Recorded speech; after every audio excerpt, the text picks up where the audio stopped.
Chapter 4. Napatingin ako kay Dad na nangingilid ang luha ko. Anong ginawa ko? Lumapit kaagad si Mom sa tabi ni Dad upang pigilan si Dad. Tumayo silang lahat ang tiningnan ako. What? Hindi ko maintindihan kung anong nangyari. Para saan ang sampal na yun? Lumapit si Dad sa mesa at meron siyang kinuha doon na brown envelope at hinagis ito sa mukha ko. Napapikit ako. What is the meaning of this? Sigaw ni Dad habang nakaturo sa brown envelope na nabukas na pagkahagis ni Dad kanina. Nakaturo ang hintuturo nito sa sahig habang masama ang paningin sa akin. Dahan-dahan akong yumuko at upang tingnan ito. Dahan-dahan din ako umupo at hinawakan ang picture at tumambad sa akin ang picture kong tulog habang may katabing lalaki. Ang picture ko kung saan nasa hotel ako habang nakayakap sa akin ang lalaki. Nanginginig ang kamay ko. Hindi ko ito alam. Wala akong maalala. Nangingilid ang luha kong inangat ang paningin sa Sofia ang nakanguso. Hindi ito totoo. Kung makikita mo sa picture parang wala akong damit. Parang merong nangyari sa amin pero wala naman. Nakayakap sa akin ang lalaki at ganun din ako. Nakatopless ang lalaki habang nakayakap sa akin. Nanginginig ang kamay ko. Hindi ito totoo. Tumangala ako kay Dad at umiling ako. Di Dad. Hindi ito tot, sinampal ulit ako ni Dad dahilan para isa-isang tumulo ang luha ko. This is not true. Hindi ko kilala ang lalaking ta. Tumingin ulit ako sa aking ama na masama parent ang tingin sa akin habang nakaturo sa akin ang hintuturo nito. Anong hindi totoo sa evidence na kipag-feast ka sa iba kahit meron ka ng asawa at anak? Sigaw iyon ni Dad sa akin. Lumapit ako dito habang umiiling. This is not true Dad, please belly-ebe me, pagmamakaawa ko. Tumingin ako kay Sofia at nagbabakasali akong tutulungan niya ako pero nakanguso lamang ito habang nakahawak sa braso ni Kill. Mas umagos ang luha ko. Paano niya nagawa ta? Panipik. Nakakahiya ka hindi kita pinalakin malandi at manluluko. Akala ko ba maranggal ka? Sigaw ulit ni Dad dahilan para unti-unting madurog ang puso ko. Nag-uunahang umagos ang luha ko. Patuloy ako sa pag-iling. Hin. Nakakahiya ka kumalat yan sa social media at ngayon pinagpistehan tayo ng tao. Dahil sa iskandalong ginawa mo.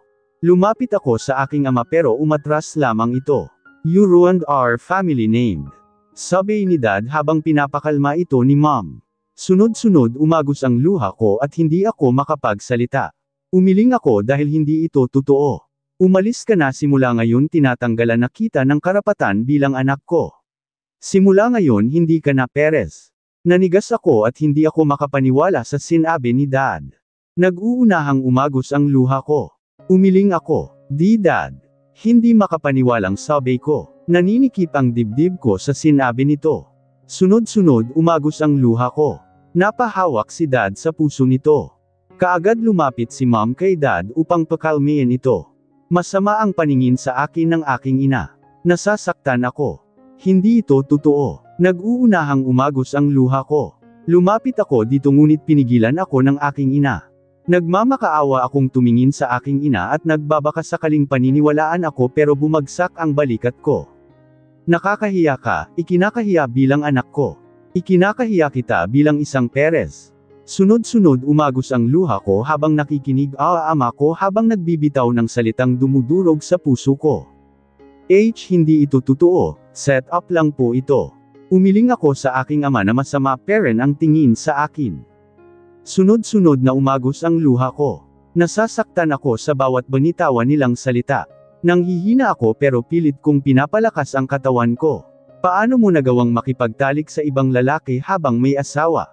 Hindi mo man lang ba naisip ang asawa mo? Nakakadiri ka, nakakahiya ka, masakit ang salitang binitawan ni Dad dahilan para unti-unting madurog ang puso ko. Simula ngayon tanggal ka na bilang anak ko. Sigaw muli ni Dad dahilan para mas lalong maghina ang katawan ko.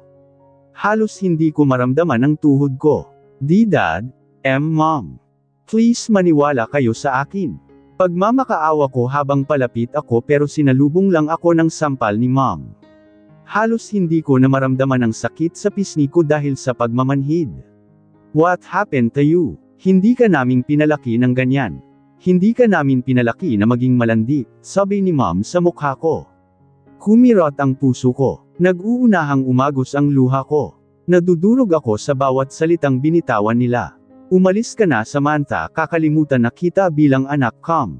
Daig ko pa ang pinatay sa sinabi ni Dad. Wag naman ganito. Hindi naman ito totoo. Hindi ko kilala ang lalaking ta. Tumingin ako kay Sofia na umiwas ng tingin sa akin. Guard palabasan ang babaeng ito. Muling sigaw ng aking ama na ikinagulat ko. Hindi makapaniwalang tumingin ako dito. Kayang-kayang gawin yun sa akin ng aking ama. Umiling ako at nagmamakaawa itong tiningnan. Sandali lang po. Bumaling naman ako sa ina ni Kill na tumayo ito habang may dalang brown na envelope din. Bumundol ang kaba sa dibdib ko. Sign this annulment paper, hindi ka karapat-dapat para sa anak ko. Ang isang katulad mong manluluko at hindi karapat-dapat sa anak ko. Mas lalong nadurog ang puso ko sa sinabi na yun ng ina ni Kill. Pilit niyang binigay sa akin ang ballpen at siya na mismo ang nagbukas ng envelope. Siya na din ang kumuha sa kamay ko at pinilit na pirmahan ang annulment. Ang anak ko, nag-uunahang umagos ang luha ko. Nasasaktan ako ng sobra-sobra. Napatingin ako sa balikat ko nang maramdaman kong merong humawak dito at tumambad sa akin ang bodyguard ng aking ama. Hinawakan ako ng mahigpit ng bodyguard ng aking ama. Nanghihina ako at hindi makapaniwala. Umiling ako sa aking ama na ngayon tumayo na at handa nang umalis. Lumapit ako dito pero pinigilan ako ng bodyguard. Why yung anak ko? San po si Austin? Tumigil sila nang nagsalita ako. Tumingin sa akin si Dad at Mom na walang emosyon na nakatingin sa akin. Hindi mo isasama ang apo ko. Dito lang siya, hindi ko hahayaan na makasama mo siya. Umiling ako sa sinabi ni Dad. Lumapit ako dito pero pinigilan ako ng bodyguard. Napatingin ako kay Kill at nagmamakaawa. Please wag pati ang anak ko. Dad, ang anak ko. Kailangan ko ang anak ko. Please. Si Austin, please ibigay niyo siya sa akin. Pagmamakaawa ko habang hinihila ako na ako ng guard. Nagpumiglas ako at sinubukan kong lumapit. Dad, please, sigaw ko dito habang umiiyak. Nagpumiglas ako pero bago pa ako makatakbo kaagad sinirado ng katulong ang pintuan. Nanghina ako. Mas lalong umagos ang luha ko. Nasasaktan ako. Mommy, mommy, narinig kong sigaw ng anak ko mula sa loob. Mas lalong umagos ang luha ko. Nagpumiglas ako pero inangat na ako ng bodyguard at dinala sa bisig nito. Kinarga niya ako na parang sako. Sinasapak ko ang likod ng bodyguard pero hindi nagpatinag. Austin, sigaw ko. Halos maramdaman ko ang ugat sa leeg ko nang sinigaw ko ang pangalan ng anak ko. Kailangan ko ang anak ko. Nakalabas kami ng gate at padabog akong nilapag ng bodyguard dahilan para sumakit ang katawan ko. Bago pa ako makatayo kaagad ng sinara ang malaking gate. Dad, please don't do this to me. Sigaw ko mula sa labas ng gate at pilit na binubuksan ito. Humagulgol ako. Mas lalo akong naiyak. Halos hindi na ako makahinga. Ang anak ko. Kailangan ako ng anak ko. Baka umiyak na yun. Baka hanapin ako nun. Baka maghahanap sa akin yun araw-araw. Dad, please, kahit si Austin lang. Ang ibigay mo sa akin. Kill, please, si Austin lang. Pagmamakaawa ko. Sigaw ko yun mula dito sa gate.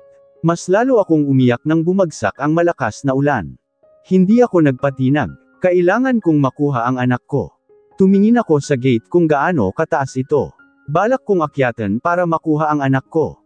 Pero, bago pa ako makaakyat merong human-ong van sa tapat ng gate at lumabas doon ang nakamaskarang tatlong lalaki. Inangat nila ako, nagulat ako sa ginawa nila, bitawan niyo ako, binitawan niyo ako. Nagpumiglas ako mula sa hawak nila sa akin. Padabog nila akong pinasok sa van at kaagad kong naramdaman ang kamao ng isang lalaking tumama sa tiyan ko dahilan para matigil ako. Ang sakit ng tiyan ko. Nanghina ako at ang sakit ng tiyan ko. Sinara na nila ang van at umalis na. Dahan-dahan bumigat ang mata ko at gusto nang pumikit. Sinubukan kong magmulat pero tuluyan na akong kinain ng dilim. Nanatiling pikit ang mga mata ko pero ramdam ko ang isang bagay na namatakip sa mata ko. Gising na gising ang diwa ko at hindi kalayuan narinig ko ang tawanan ng tao. Hindi ko alam kung ilan sila pero dalawa lang sila nag-uusap.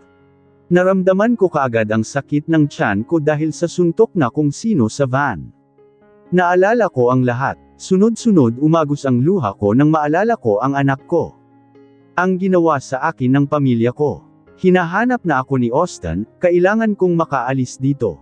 Panigurado umiiyak na yon at hinahanap na ako. Walang yayakap dun kung nasasaktan kundi ako lang. Mukhang gising na. Tingnan mo nga, rinig ko ang sabi naman ng lalaki. Kinabahan ako. Kidnap ba ito? Kinidnap ba ako? Sunod-sunod umagos ang luha ko. Natatakot ako. Tulog pa yan. Maglaro muna tayo. Sagot naman nung isa. Mas lalo kong nakumpirma na kidnap nga ito. Mas lalo akong natakot. Ang anak ko. Kailangan ako ni Austin. Yung anak ko. Gumalaw ako ng kaunti dahilan para matigil ang dalawa. Sabi ko sa gising na tawagin mo nga si boss, rinig ko ng sabi. Mas lalo akong nakaramdam ng takot. Hindi ko alam kung anong gagawin ko. Tumindig ang balahibo ko nang maramdaman ko ang yapak ng isang tao. Ang kinis mo naman, kumanto nito habang hinawakan ang kamay ko.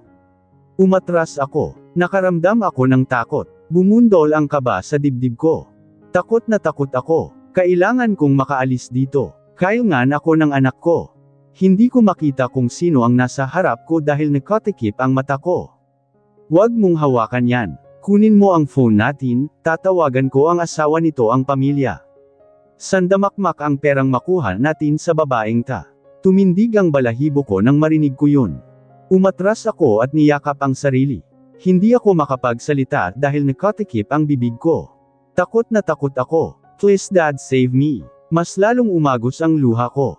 Narinig ko kaagad ang pagring ng phone sa kabilang linya at ilang sandali tumigil din ito hudyat na sinagot na ang tawag. Ito ba ang asawa ni Samantha? Bungad ng lalaki sa katuwag. Bumilis ang tibok ng puso ko nang makumpirma kong si Kill ang tinawagan nito. Gusto kong sumag pero hindi ko magawa. Hawak namin ang asawa at ina ng anak mo. Kailangan namin ng pera. Kung gusto mong mabuhay ang asawa, kumumo ang noo ko nang hindi niya natapos ang salita nito, pinatayan ako ng lalaking yun. Bumagsak ang balikat ko nang marinig ko ang sinabi ng lalaki. Sunod-sunod umagos ang luha ko at mas lalong nakaramdam ng takot. Umatras ako hanggang sa tumama ang likod ko sa dingding. Mas lalo akong naiyak at nakaramdam ng takot. Sunod-sunod umagos ang luha ko. Takot na takot ako at tanging pag-asa ko na lang lamang ang daddy at mommy ko. Humagulgol ako. This is Perez Village. What can I do for you sir, ma'am? Nakaramdam ako ng pag-asa nang marinig ko ang boses ng isa sa katulong namin. Naka-on speaker ang phone. Gusto kong sumigaw pero hindi ko magawa dahil nakatikip ang bibig ko. Gusto kong makausap ang si Mr. Perez. Malamig ang sabi ng lalaki. Nakaramdam ako ng pag-asa. Ang daddy ko. Nakaramdam ako ng pag-asa. Hindi ako pababayaan ni daddy. Alam kong mahal ako noon. Tinaboy lang ako pero alam kong mahal parent ako noon. Sino ta? Rinig kong boses ni dad sa kabilang linya. Mas lalo akong nakaramdam ng pag-asa. Tumigil ang pagtulo ng luha ko dahil sa pag-asang natamo ko nang marinig ko ang boses ng aking ama. Good evening Mr. Perez, meron kaming magandang balita. Ramdam kong nakangisi ang lalaki. Hindi sumagot si dad sa kabilang linya. Naninikip ang dibdib ko. Please save me dad. I begging you. Tumulo ang isang patak ng luha ko. Hawak namin ang pinakamaganda mong anak Mr. Perez, natatawang sabi naman ng lalaki. Ilang sandali natahimik ang kabilang linya. Kinabahan ako hindi ko mapigil ang hindi bumilis ang tibok ng puso ko. You can't fool me, kung sino ka man. Hindi mo ako maluluko. Si dad sa kabilang linya. Bumagsak ang balikat ko at hindi ko mapigil ang hindi masaktan. Ang kaninang pag-asang natamo ko ay nawala na parang bula. Isa-isang pamatok ang luha ko at nanghina ako. Mas lalo akong naduraj nang marinig ko ang sinabi nito. Kung sakaling hawak nyo nga ang anak ko o hindi, wala akong pakialam. Wala na kaming responsibilidad dyan. Tinaboy ko yan. Panghuling sinabi ng aking ama bago namatay ang kabilang linya. Oh God, sunod-sunod umagos ang luha ko nang marinig ko. Wala nang mas ikakasakit pa ang pagtalikod ng sarili mong pamilya sa'yo. Wala nang mas ikakasakit pa ang binitawang salita sa'yo ng sariling mong pamilya. Humagulgol ako, ni na wala pala tayong mapapala sa babaeng tae. Bahala na kayo dyan, gawin nyo kung anong gusto nyo. Napatalon ako sa gulat nang meron akong narinig na kalabog. Kinabahan ako sa sinabi ng lalaki mas lalong nakaramdam ng takot. Sumipol ang dalawang lalaki nang narinig nila ang sinabi ng boss nila. Ngaon pa ako makatikim ng kasing kinis nito. Tumindig ang balahibo ko nang marinig ko ang pagnanasang boses nila. Umiling ako at pilit pinakita sa kanilang nagmamakaawa ako. Sunod-sunod umagos ang luha ko. Nasasaktan na ako ng sobra-sobra. Naramdaman ko kaagad ang magaspang nilang kamay na humawak sa paa ko at katawan ko. Nagpumiglas ako pero masyado silang malakas. Hinaga nila ako at kaagad hinawakan ang kamay at paa ko upang matigil ako sa paggalaw. Sunod-sunod umagos ang luha ko nang maramdaman ko ang labi ng isang lalaki sa paa ko habang hinahalikan pataas. Hindi ako makagalaw dahil sa hawak nito, and ang gabing yun ay nagsilbing impyerno ang buhay ko. Hindi ko na alam ang sumunod na ngero dahil nawalan na ako ng malay.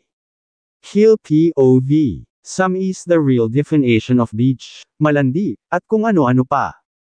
Mas lalo kong napatunayan yun nung nakita ko ang picture nila kasama ang lalaki niya sa hotel. Mas lalo kong napatunayan na posibleng hindi ko anak si Austin. Wala akong maalala merong nangyari sa amin. Kahit anong isipin ko pero wala eh. Wala akong maalala. I like Samantha but I love Sofia. Unang kita namin ni Samantha, she's beautiful kaya ako na-attract dito. I like her pero kami ni na Sofia nung nakilala ko si Samantha. Sa ibang bansa ito lumaki at kakauwi lang nito sa Pilipinas. Alam ko ring merong pagtingin sa akin si Sam dahil sa mga galaw nito. Halatang halata, mga mata pa lang nitong nasasaktan habang nakatingin sa amin ni Sofia pero hindi pinansin dahil ang importante sa akin si Sofia, pero hindi ko inaasahan na derating ang araw na nabuntis ito na ipapaako sa akin. Hindi ko maalalang merong nangyari sa amin. Nakapa-desperado ng babaeng yun. She's so desperate. It's embarrassing. I hate you, I want mommy, I hate you lola. Bumalik ako sa ulirat nang marinig ko ang iyak na yun ni Austin.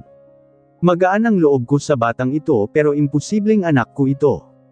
Tumakbo ito sa paakyat. Ako na ang magpapakain, napatingin ako kay Manang na masama ang tingin sa amin. Nagkibot balikat ako. Kakatanggap lang namin ng tawag galing sa isang tao na hindi namin kilala. Hawak daw nito si Sam. Ngumisi ako dahil alam namin na panluluko lang yun dahil gusto nilang magkapera. I'm single now. Tumingin ako kay Sofia na nakangiti sa akin. Lumapit ito sa akin at niyakap ito. Papakasalan ko ang babaeng ta. Ito ang babaeng gusto kong mapang-asawa at maging ina ng anak ko. Anal na kami ni Samantha, ang isang bagay na matagal ko nang gustong makuha. Hindi ako kailanman naging masaya sa piling ni Samantha. Hinawakan ko ang kamay ni Sofia at hinayla ko ito paupo sa sofa. Napatingin kaming sa lahat sa isang katulong na naglilinis sa isang cabinet. Nahulog doon ang isang picture. Tumayo kami at tiningnan ito at tumambad sa amin ang picture ni Sam na nakangiti. Basag ang salamin dito. Hindi ko alam kung anong maramdaman ko. Itapon muna, ang ina ni Sam. Bumalik ako sa sofa kung saan nakaupo si Sofia. Wala nang haadlang sa amin, mapakasalan ko na din ang babaeng ta. Bumalik ako sa tabi ni Sofia. Tahimik kaming lahat habang nag-iisip. Nabigay na ni Mom ang annulment paper kanina sa attorney namin. Katabi ko si Sofia. Pinagmasdan ko ang magulang ni Sam at ramdam kong nasasaktan sila. Hindi ko rin inaasahan na magagawa nila yun kay Sam pero wala na akong pakialam. Malaki rin ang kasalanan sa akin ni Sam. Pinako niya sa akin ang batang hindi pa sigurado kung akin. Ni hindi ko maalalang merong nangyari sa amin. Wala akong naalala. Ni makatib nga ito sa pag-upo hindi ko ginawa yun pa kayang makipagtalik. Nakipag-break sa akin si Sofia dahil sa kanya. Wasak na wasak ako nun. Iniwan ako ng taong mahal ko dahil kay Samantha. Umalis si Sofia dahil kay Samantha. Galit na galit ako sa babaeng yun kaya naman nagdadala ako ng babae araw-araw dahil gusto kong maramdaman niya kung gaano mawalan ng minamahal. Mahal na mahal ko si Sofia tapos sisirain niya lang. Umiling ako. Ikinakahiya ko si Samantha. Akala ko marangal ito. Akala ko mabuti itong tao pero nagkamali ako. Isa rin palang malanding babae. Hindi ko siya minahal. Yung pagkagusto ko sa kanya napalitan ng galit. I was mad at her, nagawa ko ngang saktan dahil sa galit ko. Ang desperado niya. Alam kong mahal niya ako pero hindi ko akalain na kailangan niyang magpabuntis upang ipaako sa akin at ikasal sa akin. Somewhat a disappointing. Yung pagkagusto ko kay Sam ay napalitan ng galit. Hindi pa rin ako naniniwala na anak ko si Austin pero alam kong walang kasalanan ang bata. Kasalanan lahat ni Sam. Hindi ko alam kung anong maramdaman ko. Ngayong malaya na ako magagawa ko na ang gusto, pasensya ka na iho sa nagawa ni Samantha Sao, hindi ko akalain na kaya niyang manluko. Si tita ang ina ni Sam. Ako rin, hindi rin ako makapaniwala na kaya akong lukuhin ni Sam gayong ako naman ang mahal nito. It's okay. Hindi na big deal sa akin.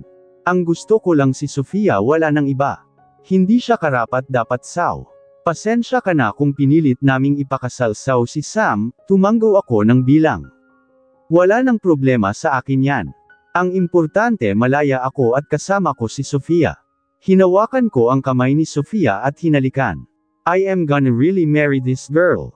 Hindi ko maiwasang hindi magtanong sa mundo. Bakit sa dinami-daming taong sa mundo bakit ako pa?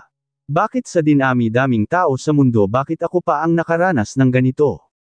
Sa dinami-daming tao sa mundo bakit sa akin pa nangyari ang lahat ng ito? Paulit-ulit ko yang tinatanong sa isip ko, sa sarili ko at sa mundo pero ni isang sagot, wala akong natanggap. 5 taon ang nakalipas pero sariwang-sariwa parent sa akin. 5 taon ang nakalipas pero parang kahapon lang nangyari ang lahat. Hinding-hindi ko makakalimutan ang nangyari sa akin 5 years ago. Paulit-ulit kong napapaginipan sa tuwing matutulog ako, sa tuwing pipaikit ang mga mata ko, wala akong ibang naalala kundi ang nakaraan ko sa 5 taon. Hindi madali sa akin ang nangyari.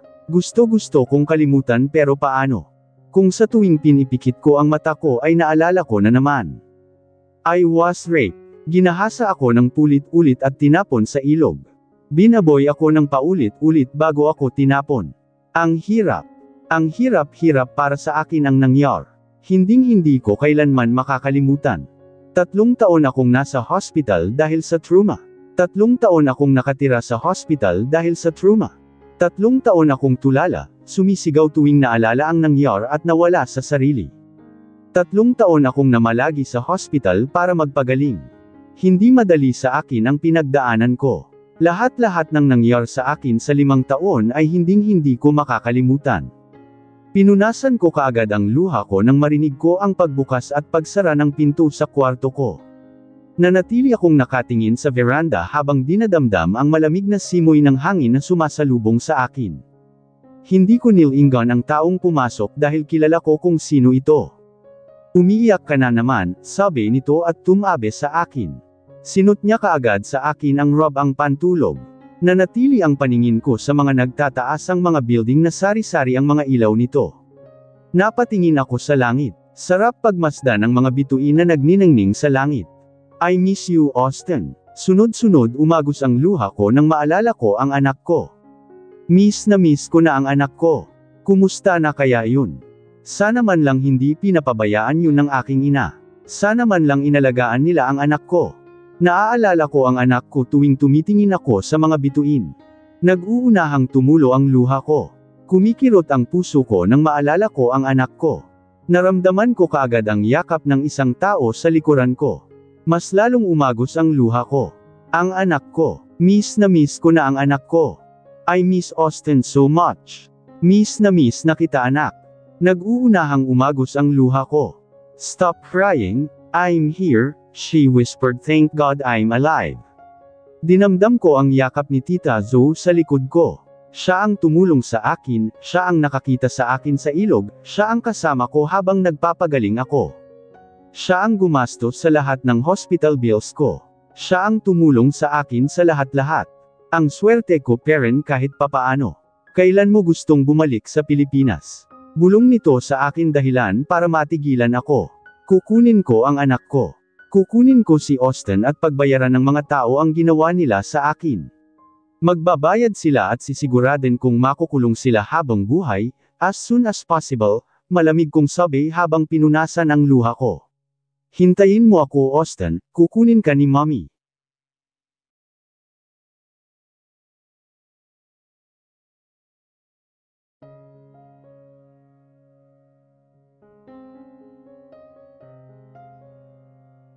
Chapter 5. Pagkatapos ng pag-uusap namin ni Tita Zoe natulog kaagad ako kahit ang hirap matulog. Patuloy akong binalik-balikan ng nakaraan ko. Hindi ko makalimutan ang pangyayaring yun. Nagising din ako kinabukasan dahil sa maingay kong alarm clock. Bumangon ako at dumiretso sa banyo upang makapagligo na. Tuwing nakikita ko ang katawan ko hindi ko mapigil ang maalala ang magaspang nilang kamay na kung saan-saan nakahawak sa akin, ang nakakadiring nilang labi na nasa katawan ko. Lumabas din kaagad ako sa banyo at nagsuot ng beige tube midi dress na kung saan hapit na hapit sa katawan ko na hanggang tuhod.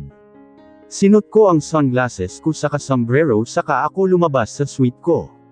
Nakatira ako sa isang hotel dito sa Paris na pagmamay-ari ni Tita Zoe. Meron namang sariling mansyon dito si Tita pero mas pinili ko sa hotel dahil makikita ko dito ang nagniningning na mga bituin at mga gusaling matayong. Pumasok kaagad ako sa van at tumambad sa akin si Migs. Senaryo ko ang pintuan bago ko kinuha ang sunglasses ko at sombrero, thank God walang nakakilala sa akin. Si Migs ay assistant ko. Papunta kami ngaon sa isang restaurant dito sa Paris upang pag-usapan ang kaso ko at good news na sinasabi ni Ina na assistant din ni Tita, how was Urslier? Did you not cry? Bungad kaagad sa akin ni Migs na bakla. Inutusan niya kaagad ang driver na magmaneho na. Sumandal ako sa backrest ng upuan saka ko nilingon si Migs, it's okay. Maikling sagot ko, hindi na nagsalita si Migs. Tumingin lang ako sa bintana habang inaalala ang anak ko. Kumusta na kaya yun? 10 years old na siya. 5 kaarawan niya ay wala ako. Nangingilid ang luha ko pero hindi ko hinayaang pamatak. Masakit parent. Masakit na masakit. Narating kaagad namin ang restaurant. Tiningnan ko ito at tumambad sa akin ang daming tao. Sinot ko ulit ang sunglasses ko at sombrero bago ako lumabas kasunod si Migs na nasa likod ko. There's a lot of people here, good thing you wear your sunglasses and hat kung kundi kanina pati dinumog ng mga fans mo. Bulong nito habang papasok kami sa restaurant. Sinuuban kaagad kami ng isang babae. VIP room please. Si Migs ang nagsalita. Ginaya kaagad kami nung babae sa VIP room. Nagtagal ang paningin sa akin nung babae dahilan para umiwas ako ng tingin at pumasok kaagad. Tumambad kaagad sa akin si Tita Zoe at Ina na nakaupo sa malawak na sofa habang nakatingin sa isang magazine. Tinanggal ko ang sunglasses ko at sombrero bago ko sila hinalikan at dumiretso sa pag-isahang sofa. Sumandal ako saka ako pumikit. I'm hungry. Order na tayo ng pagkain. Dinag kong sabi ni Migs. Galing din sila sa Pilipinas na pumunta lang dito sa Paris dahil sa negosyo at trabaho. What? Rinig kong gulat na sabi ni Migs dahilan para imulat ko ang mga mata ko at tingnan sila na nakataas ng kilay nang makita kong nasa magazine ang paningin nila. Nilahad ko ang kamay ko kay Migs dahil gusto kong makita kung ano ang nasa magazine. Tumango si Tita Zoe hudyat na ibigay na sa akin, your ex-husband is already engaged, so. Kinuha ko ang magazine na hawak ni Migs at tiningnan ito. Binuklat ko ito at tumambad sa akin si Sofia at Kil na magkahawak kamay habang nakaupo sa sofa. Interview ito kung hindi ako nagkakamali. Pareho silang nakangiti. Binuklat ko ulit at tumambad naman sa akin ang picture ng kamay nilang merong singsing at ang picture na nakaupo sa kondongan si Sofia kay Kil. Binalik ko sa kanila ang magazine at sumandal ulit sa backrest ng sofa kung saan ako nakaupo. Pinagmasdan nila ako at hinintay kung ano ang reaksyon ko. Hindi ako nagpakita ng emosyon, good to know, they suits each other by the way. Kalmadong sabi ko, perfect match, parehong walang puso. Nagkibat balikat sila at ganun din ako. Wala na akong pakialam kung anong meron sa kanila. Ang pakialam ko na lang ay makuha ang anak ko at managot ang gumahasa sa akin. Ngumisi ako ng palihim. Ilang sandali dumating din ang pagkain na inorder nila kasabay noon ang pagdating ni Detective Castro, ang humawak sa kaso ko sa Pilipinas kung saan ako na-raped. Pumasok kaagad ito at nagtama kaagad ang mata namin. Sinalubong ito ni Tita sa ni Migs, good morning, I'm sorry I'm late, si Detective. Tumango lang si Tita at sinabing ayos lang. Umupo sila at si Detective naman ay nasa pag-isahang sofa na katulad ko. Pinagmasdan ko ito at hindi ko maitago ang pagtanggi na he's hot and sexy. Katulad ni Kil. Pinilig ko ang ulo nang maalala ko ang lalaking yun. Umiwas ako ng tingin. Simula nung tinaboy ako ng magulang ko, kinalimutan ko na rin sila. Tanging si Austin na lang ang natitira sa akin kaya kailangan kong makuha ang anak ko. Siya na lang ang natitira sa akin at hindi ko hahayaang ilalayo nila ang anak ko. How was the case, Detective? Si Tita Zoe agad ang nagsalita dahil alam niyang apektado pa rin ako tungkol sa nangyari sa akin. Halos gusto kong iuntog ang ulo ko para makalimutan ko lang. Still under observation, wala kaming nakitang ebidensya. Malinis ang ginawa nila, tumanggo si Tita. Nanatili ang tingin ko kay Tita. Humigpit ang hawak ko sa gilid ng sofa ko nang maalala ko ang lahat. Lahat-lahat. Naalala ko na naman. Ang pangit na pakiramdam ang ganun. How about you, Ms. Verkes? Did you remember the face or did you see anything on their body to proves it? Bumaling ako kay Castro nang ako naman ang tanungin nito. Yes, I am not Perez anymore. Dinadala ko na ngayon ang last name ni Tita. Nothing, nakatikip ang mata ko kaya hindi ko sila makita pero ang boses. Nakikilala ko ang boses nila, matapang kong sabi. Natulala ako ng ilang sandali. Makikilala ko ang mga boses nila. Tumanggo si Detective. Kapag meron kang hinahalaan, don't hesitate to tell me, tumanggo ako sa sinabi ng Detective. Tumunog ang phone nito dahilan para tumayo ito at sagutin ang tawag. Huminga ng malalim ang mga tao dito pagkatapos sa pag-uusap na yun ng Detective. Kumuha ulit ako ng isang magazine at tumambad sa akin ang picture ng pamilya ko, pamilya ni Kill, si Sofia at Kill. Nakatayo silang lahat maliban kay Sofia at Kill na nakaupo sa sofa. Kumirot ang puso ko nang pati ang anak ko hindi nilang tinuring pamilya. Humigpit ang hawak ko sa magazine dahil hindi ko ma-imagine ang anak kong nasasaktan. Hinablot ni Tita ang magazine na hawak ko at nilayo sa akin.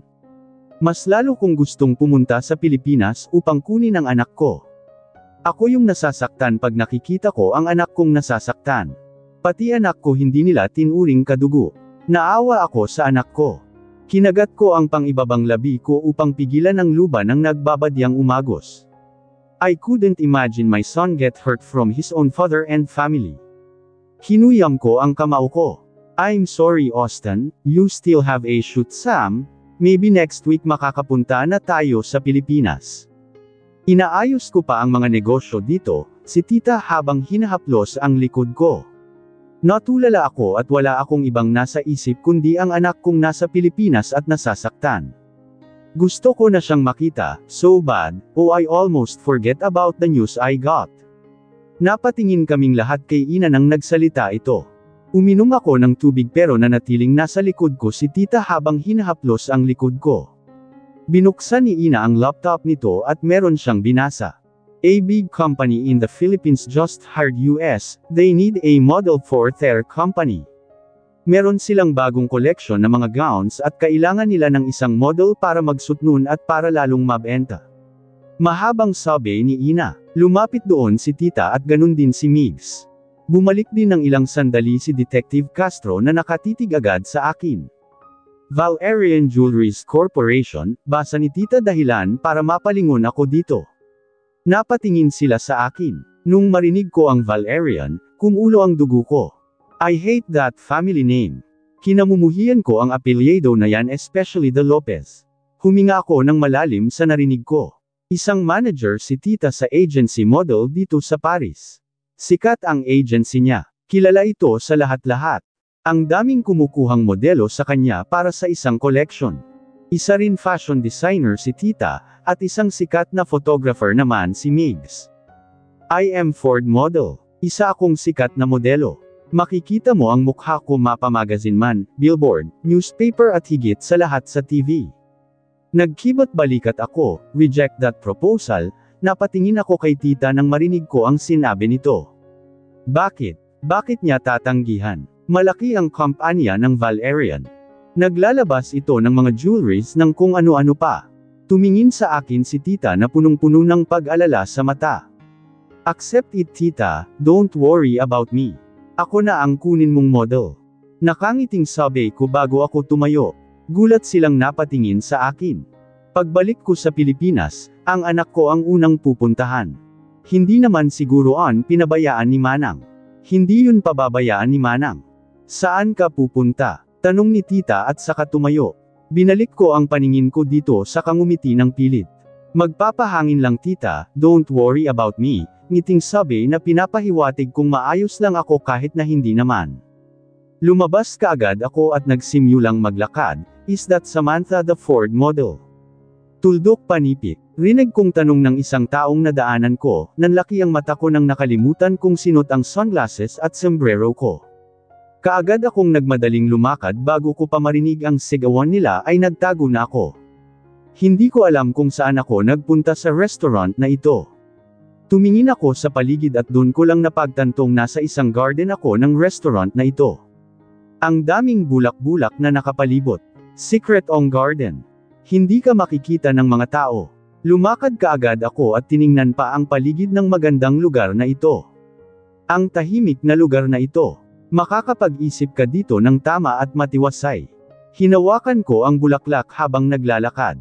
Ito sana ang gusto ko. Ang tahimik na buhay yung walang gulo. Gusto-gusto ko pero hindi ata ako pinagpala pagdating sa kasiyahan. Humarap ako sa madaming bulaklak at sumalubong kaagad sa akin ang simoy ng hangin. Lumipad ang nakalugay kong buhok at mga bulaklak na nagsasayawan dahil sa simoy ng hangin. Ang ganda ng paligid. Ngumiti ako sa katumangala. Ang ganda din ng araw. Ang sarap-sarap ang simoy ng hangin. Then I remember my son. Ang anak ko na lang talaga ang kailangan ko. Ang anak ko na lang ang kulang sa akin. Hinding-hindi ako mabubuo hanggat wala ang anak ko. Nag-isa-isahang tumulo ang luha ko nang maalala ko ang anak ko. Nagunahang tumulo ang luha ko nang maalala ko kung paano ako tinaboy at kinaladkad ng aking pamilya. Naalala ko kung paano ako sinaktan ni Kiel. Naalala ko kung paano nila ako ininsulto. Naalala ko kung paano ako niluko ni Sofia. Sunod-sunod umagos ang luha ko. Masakit parent, masakit na masakit. Naalala ko kung paano nila ako tinalikuran nung nakidnap ako. I still remember 5 years ago. Ang isang bagay na nagsilbing impyerno ng buhay ko. Hindi ko pinunasan ang luha ko at hinayaan ko ito. Yumuko ako nang maramdaman ko ang kirot sa puso ko. Natigilan lang ako nang meron akong nakitang kamay na merong hawak na panyo na nakalahad sa akin. Nakita ko kaagad ang dalawang paa na nasa paanan ko rin. Nilakbay ko ang paningin ko ang kamay nito hanggang sa makita ko ang malaanghel nitong mukha. Seryoso itong tumingin sa akin habang nakalahad pa rin ang panyo sa akin. Tiningnan ko ito at hindi ko alam kung tatanggapin ko ulit. Tumingin ulit ako sa lalaki at pinagtaasan ng kilay. Saplad, he whispered pero hindi ko narinig. Tiningnan ko ito na nakataas ang kilay. What did you say? Senggal ko dito dahilan para makita ko ang nakangisi nitong mukha. He's handsome, I admit it. Parang godlike na lalaki. Matangkad pero hanggang balikat lang ako. Ang sabi ko ang ganda mo kaso umiyak ka kaya pangit na tuloy so better wipe your tears para maganda na ulit. Nilahad niya ulit sa akin ang panyo. Nakangisi ito. He's amused. Umirap ako saka ko kinuha ang panyong nilahad niya at pinunasan ang luha ko. I'm Kyron. Kyron Pierce Arevalo and you are, naglahad ito ng kamay sa akin. Tinapos ko ang pagpunas ng luha ko saka ko tiningnan ang kamay. Hindi na pala kailangan, I already know you are Samantha Alexandria Vercase the Ford model. Nakangiting sabi nito dahilan para makita ang perpektong ngipin niya. Are you a stalker? Nagulat ito sa sinabi ko.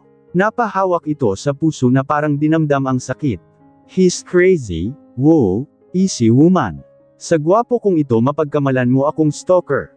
Siyempre naman, sabi nito sa katumawa, just kidding, sino bang hindi makakilala sao, kapag dumadaan ako sa EDSA mukha mo agad sa billboard nakikita ko at kapag sa TV naman, mukha mo na naman, bawi nito pagkatapos tumawa. He's crazy. Tumango lang ako dahil tama naman siya. Kilala ako dito sa Paris. Uminit ang pisngi ko nang sinabihan ko itong stalker. Umiwas ako ng tingin. I'm glad because finally I'm so and meet you in person, you really beautiful, napatingin ako dahil nagsalita ulit ito. Umiwas ito ng tingin at tumingin sa mga bulaklak na tiningnan ko kanina. Natahimik kami ng ilang sandali pero nabasag yun nung tuldok, Samantha. Sabay kaming napalingon sa pamilyar na boses at tumambad sa akin si Migs na palapit sa amin, Nakatingin lang ito sa akin pero nung nilaipat nito ang paningin sa katabi ko ay halos nagulat ako nang muntik na itong madapa. Kumunat ang noo ko dahil hindi niya matanggal ang paningin ang mata sa kasama ko at laglag pa ang panga nito. Hi, my name is Migs. Tumaas ang kilay ko nang kaagad lumapit si Migs sa amin at nagpakilala agad. Siya na mismo ang kumuha ng kamay ni Chiron at nakipag-shake hands. Ngumusi ako sa inasta ng bakla. Ang landi. Hindi niya matanggal ang paningin ang mata nito sa lalaki. I'm Chiron, simpleng sagot ni Chiron na mas lalong nagpalaglag ng panga ni Migs. Umirap ako saka ko binalik ang panyo kay Chiron at nilagpasan silang dalawa. Naglakad na ako pabalik sa loob. Ginamit ko ang nakalugay kong buhok upang pagtakpan ang mukha ko upang hindi ako makilala. Hindi mo sinabing may pogi kang kasama, kinirot kaagad ako ni Migs sa tagiliran ko nang maabyutin niya ako. Nasa tabi ko na ito habang hindi maka-get over sa lalaking nasa garden. Hindi man lang ako nakapagpasalamat pero ipinagkibit balikat ko na lang yun. Pumasok kaagad kami sa VIP room at naabutan namin silang kumakain na. Nakatanggap na kami ng email galing sa VJC company and they want to meet you as well next week. They badly need a model for their company, bungad kaagad sa akin ni Ina. Tumango lang ako bilang sagot at umupo sa pang-isahang sofa. You know Sam, pwede tayong umatras. If you want. Nag-aalala ang boses ni Tita Zoe. Tiningnan ko ito bago ako umiling, no tita, let's do it. Nakangiting sabi ko saka ako kumuha ng pagkain. Matagal ko na itong pinaghandaan simula nung unti-unti akong gumaling mula sa trauma. Matagal ko na itong pinag-isipan kaya bakit ako outrage. Pasalamat nga ako kasi sila na mismo ang lumapit. Gusto ko lang maramdaman nila kung gaano kasakit ang ginawa nila sa akin. Gusto ko lang maramdaman nila ang hapdi at kirot ng ginawa nila sa akin. Gusto ko lang maramdaman nila kung gaano kasakit paglaruan habang nakatalikod. Hindi na sila naawa pati anak ko nilayo nila sa akin. Wow. Isang oro kaming anden sa restaurant at pinag-usapan ang tungkol sa pagbalik namin sa Pilipinas. Umalis din kaagad si detective papunta sa hotel kung saan ako nanirahan. Nagpa-check-in siya doon at sasabay ito sa amin pabalik sa Pilipinas. It's settled then. Yan ang huling pag-uusap namin sa restaurant bago kami umalis doon.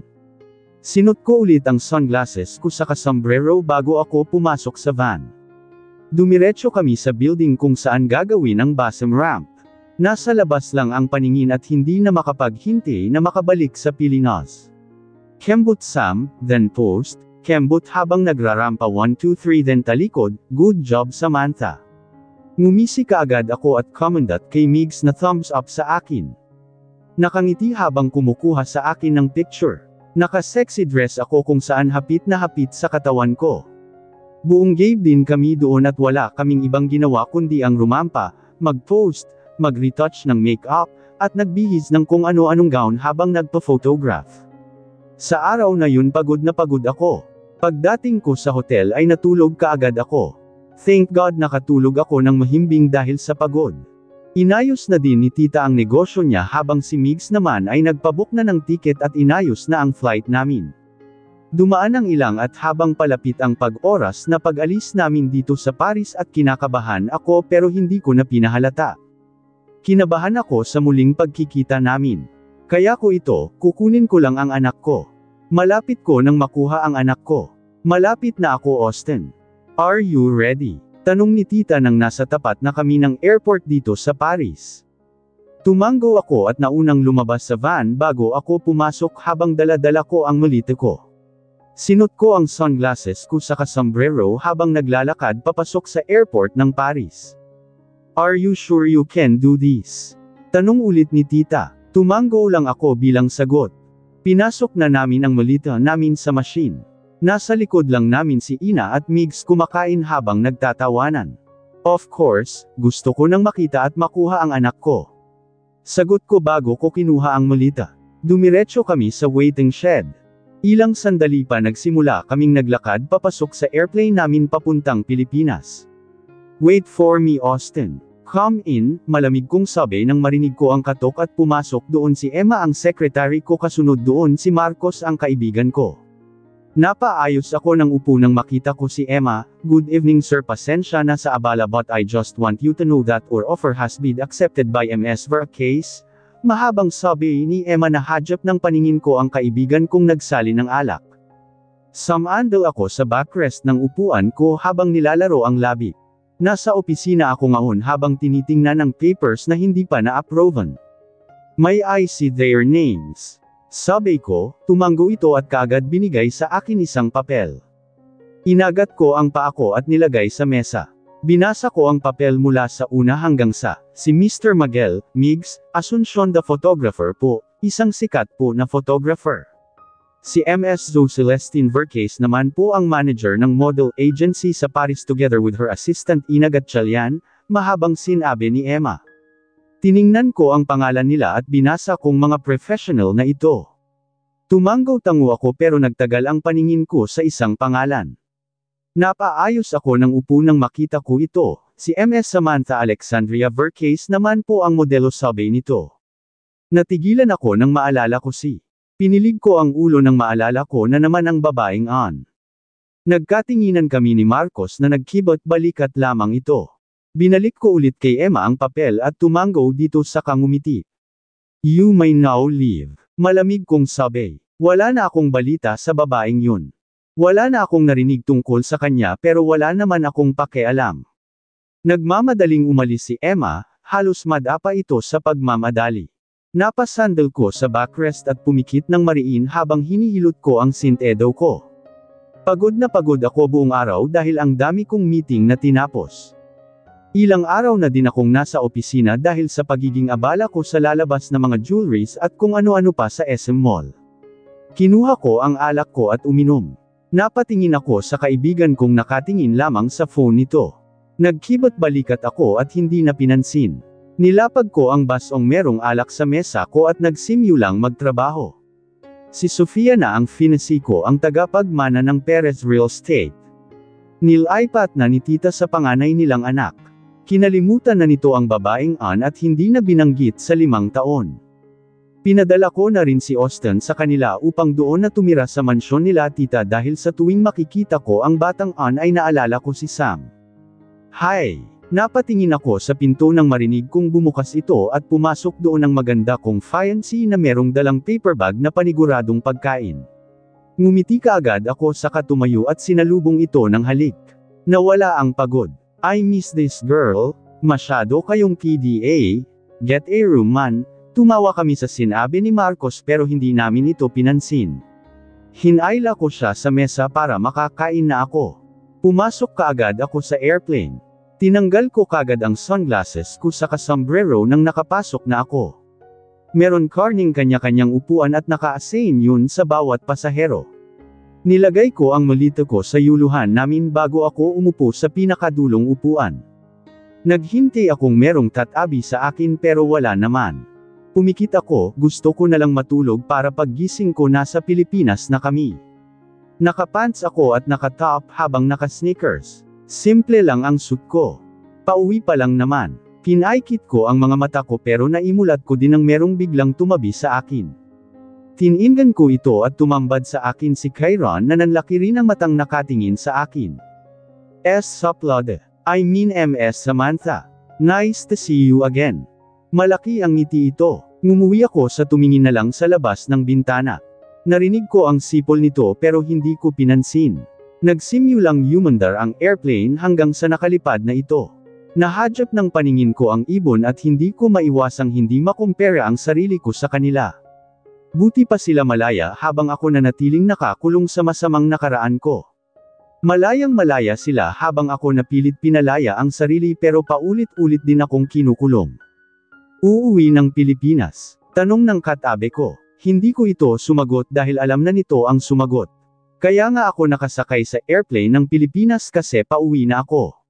Sumandal lang ako saka ako pumikit at hindi pinansin ang katabi ko. Hindi na ako makapaghintay na makatapak sa Pilipinas dahil didiretso ako sa anak ko.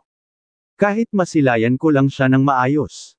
Kahit makita ko lang ito ng maayos saka ko siya kukunin pero bago yun aalamin ko muna kung saan na ang anak ko ngayon. Hindi na ako makapaghintay. Pinaglihi ka ba sa Angry Birds? Kasi laging kang parang galit tapos hindi pa ngumingiti. Sabi na naman ng katabi ko. Minulat ko ang mata ko at tingnan ito. Nakangisi ito, hindi ko alam kung anong sasabihin pero kalaunan ay hindi ko na pinatulan. Siya, natutulog pa yung tao nagising ako dahil sa ingay na yon. Dahan-dahan kong minulat ang mga mata ko at napagtanto kong nakatulog ako sa biyahe. Napatingin ako sa bintana at napangiti ako nang nasa Pilipinas na kami. Ayan tuloy nagising. Napatingin ako sa taong nasa harapan namin at tumambad sa akin si Tita Zo na nakangiti. Welcome to the Philippines ma'am, sir. Sam POV. Lumabas kaagad ako sa airplane. Hindi ko na pinansin si Kyron na meron ng katawagan sa phone. Pinadala ko kay Migs ang mulito ko. Halos gusto kong takbuhin ang naiya palabas. Hindi na ako makapaghintay. Hindi na ako mapakali. Sinot ko muna ang sunglasses ko habang naglalakad kami palabas ng naiya. Pinasok ni tita ang mulito namin sa machine. Ito na ata ang pinakamabagal na usad ko sa naiya. Nauna kaagad akong lumabas sa naiya pagkatapos naming lumagpas sa guard. Hinagis kaagad sa akin ng isang tauhan ni Tita Zo ang susi ng isang sports car. Pumasok kaagad ako bago ko ito pinahurot paalis doon kahit na narinig ko ang tawag sa akin ni tita. Ang bilis ng kabog ng dibdib ko. Nangingilid ang luha ko habang nagmamaneho ako. Umilo ang phone ko dahil sa tawag ni tita pero hindi ko pinansin. Dumiretso ako sa manyon namin. Sa bahay ng magulang ko dahil alam kong positibong anden ang anak ko dahil alam kong hindi inako ni Kill na anak nito si Austin. Kumirot ang puso ko. Habang palapit ako mas lalong kumulabog ang dibdib ko. Mas lalong umusbong ang kaba ko nang makita ko na ang bahay ng magulang ko. Huminto ako sa hindi kalayuan ng bahay. Nagmanman ako sa paligid at tiningnan ko ang gate nitong sarado. Tinggal ko ang seatbelt ko saka ako lumabas. Kumikirot ang puso ko nang dumaan ako sa gitna ng daan upang mapunta sa bahay. Dahan-dahan akong lumapit sa malawak nitong gate. Walang nagbago ang mansyon na ito at walang pinagbago. Pinindot ang doorbell ng isang beses bago ako nagtago.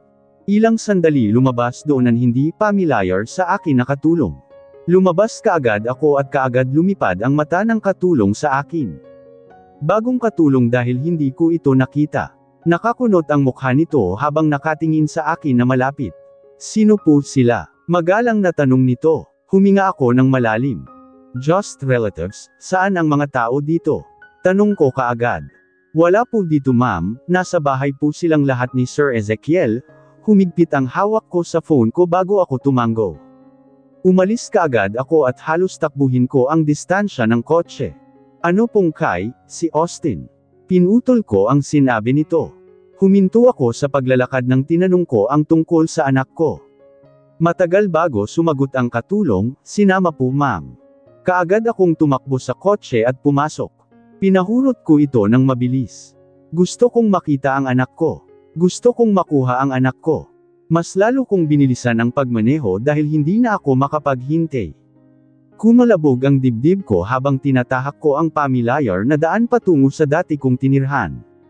Halos habulin ko ang hininga ko habang nagmamaneho palapit. Huminto ako sa di kalayuan sa bahay. Mas lalo itong lumaki.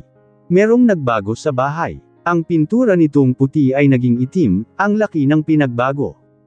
Hindi ko na pinansin yun. Lumipat ang mata ko sa gate na bahagyang nakabukas, gate ng garahe. Tumingin ako doon at alam ko kaagad na ang daming tao sa loob dahil nakikita ko ang mga kotse na nasa labas. Hindi matanggal ang paningin ko sa bahay. Imposibleng makita ko ang anak ko. Kumikirot ang dibdib ko. Gusto ko lang masilayan ang anak ko bago ko ito kukunin sa mga kamay nila. Nakabukas ang garahe nila pero wala namang tao. Nasa loob pa rin ako ng kotse at wala akong choice kundi ang maghintay na matapos kung ano man ang nasa loob. Gusto ko lang makita ang anak ko. Napayuko ako nang maramdaman ko ang kirot sa puso ko pero inangat ko din ito at muling tumingin sa bahay ngunit. Tuldok. Austin. Mahinang yuzel ko nang makita ko ang isang batang lalaki na nakasandal sa gate ng garahe habang kumakain ng cookies. Sunod-sunod umagos ang luha ko. Nag-uunahang umagos ang luha ko habang nakatingin dito. Naka-short at polo shirt habang nakasapatos at itim na relo sa kabilang kamay nito. Tumangkad ito ng kaunti. Tumangkad ng kaunti ang anak ko. Mas lalong naging gwapo. Ang laki-laki na ng anak ko. Lumabas kaagad ako sa kotse. Halos habulin ko ang hininga ko upang mabalik lang sa normal ang hininga ko. Nasasaktan ako habang nakatingin sa anak ko. Dahan-dahan akong lumakad palapit dito, gustong-gusto kong may akap ang anak ko. Lumakad ako pero napahinto din nang biglang lumabas si Sofia. Napa-atras ako. Hinawakan niya ang ulo ni Austin at ginulo ito bago siya bumulong dito dahilan para tumanggo ang anak ko at pumasok sa loob. Nagtago kaagad ako sa isang kotse na nakapark sa bahay nila nang nilibot ni Sofia ang paningin sa paligid. Sumandal ako sa kotse habang sunod-sunod umagos ang luha ko na parang ulan. Hindi ako makahinga dahil sa pag-iyak ko. Nakita ko ang anak ko. Nakita ko si Austin. Pumikit ako ng mariin at hinayaan ang luha kong umagos na parang ulan. Umiiyak akong sinilip ang gate na ngayos sarado na. Nang hina ako, gustong-gusto kong yakapin ang anak ko. Ang laki na niya. Lumaki ito nang wala ako sa tabi nito. Lumaki ito nang hindi ako kasama, ni hindi ko nasalayan ang paglaki nito. Umiiyak ako habang bumabalik sa kotse ko. Nang hina ako at parang pinipiga ang puso ko. Galit na galit ako sa kanila. Galit na galit ako dahil nilayo nila ang anak ko. Mas lalong umagos ang luha ko.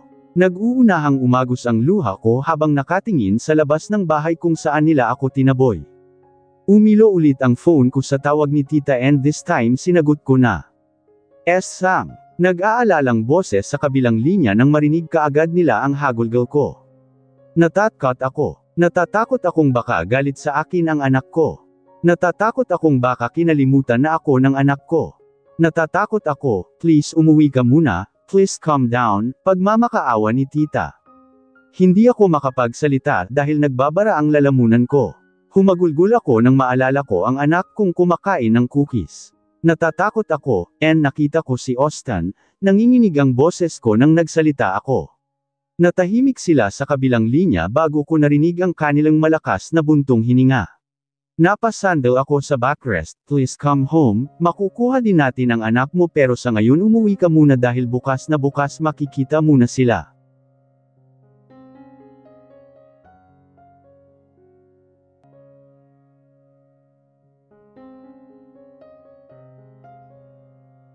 Chapter 6. Good morning sir, ma'am. Bungad sa amin nang nakapasok kami sa building kasama ang fiancé ko, ang parents ko at ang parents ni Sofia. Tuloy-tuloy ang lakad ko sa mahabang pasilyo. Nakapamulsa ako. I don't know why, I kinda nervous. Nagkibit balikat ako at huminga na lang ng malalim. Good morning sir, ma'am, this way po, si Emma na sinalubong kami. Iginaya niya kami papunta sa conference room. Nakakapit sa akin si Sofia habang naglalakad kami. Pumasok kaagad kami nang pinagbuksan kami ng pintuan. Lumingon ako kay Emma na nakatingin sa phone, wala pa sila. Malamig kong sabi, ngaon ang meeting namin ni MS Vercase at ngaon ang pirmahan ng contract kung ilang taon silang magtrabaho. Umupo ako sa pinaka-center na upuan habang nasa gilid ko naman si Sofia na katabi ang parents nito at sa isa kanan naman ay ang magulang ko. Tumingin ako sa orasan, pasado 10 PM na at hanggang ngaon wala pa sila. Papunta na po sir, medyo na traffic lang daw po, si Emma na ngayon lang sinagot ang tanong ko. Tumanggo ako saka ako sumandal sa backrest ng upuan ko. Nasa harap ko ngaon ang kontrata na kung saan malalaman mo kung kailan sila magtatrabaho. I'm nervous, si tita ang ina ni Sofia, napatingin ito sa asawa habang nakahawak sa puso ko nito tapos ngumingiwi. Napatingin kaming lahat dito, nag-request agad si Danica ng tubig kay Emma. Why? Tanong ng fiancé ko, I don't know why, sa bahay pa lang, si tita habang umiinom na ng tubig na dala ni Emma. I'm nervous too pero hindi ko pinahalata. Nagkibot balikat ako. Or not feeling well madam, si Danica na nag-aalala. Umiling si tita at uminom lang ng tubig. Kinuha ko ang kontrata at tiningnan ito. 5 taon silang magtatrabaho dito sa amin. Pinaglaruan ko ang labi ko habang nakatingin dito. Ilang sandali pa dumating si Emma na merong dalang merienda na utos ni mommy kani-kanina lang. Nagtagal ulit ang paningin ko sa pangalang Samantha. Hindi ko maintindihan ang sarili ko. Iba-iba ang pakiramdam ko. Hindi ko lang moari kung ano-ano. Inalis ko ang paningin doon at tumingin sa relo ko dahil hanggang ngaon hindi pa dumadating. Huminga ako ng malalim, "Excuse ma'am, sir, parating na po sila." Anunsyo ni Emma. Tumayo kami. Inayos ko ang business attire ko at huminga ng malalim bago ako naunang lumabas. Galing sa Paris ang mga iyon kaya kailangan naming salubungin. Kumapit ulit sa akin si Sofia. Dumaan ulit kami sa mahabang pasilyo. Dalawa ang conference room namin dito, isa sa first floor at isa sa 45th floor kung saan andin ang opisina ko pero mas pinili namin dito sa unang palapag para masalubong namin ang bisita. "What's up, morning?" Si Marcos at Dylan nakaka-rating lang. Nakipag-high five ako sa kanila. Bumaling sila sa likod at bumati kina Mom. Kasama ko sila dito. Business partner kaming apat pero yung isa naming kaibigan hindi pa dumating. Narating namin ang entrance kasabay noon ang pagdating ng puting van sa harap ng building. Hindi na namin pinansin ang mga empleyado na nakatingin din sa van. "Back to our work," dinig kong sabi ng manager, "Ayan na po sila, sir." Umayos ako ng tayo at nanatili ang paningin ko sa van na nasa labas ng building na hindi pa bumukas. Hindi ko pinansin ang mga taong nasa paligid namin. Nakapamulsa ako habang nakatingin doon. Nasa tape ko si Dylan at Marcos habang nakatingin din sa van na hindi pa nabubukas. Huminga ako ng malalim. Lumipad ang paningin ko sa manager dito sa building na lumabas upang salubungin ito. Dahan-dahan itong bumukas at lumabas doon ang isang lalaking naka-blonde ang buhok habang nakasuot ng sunglasses o sabihin na nating bakla.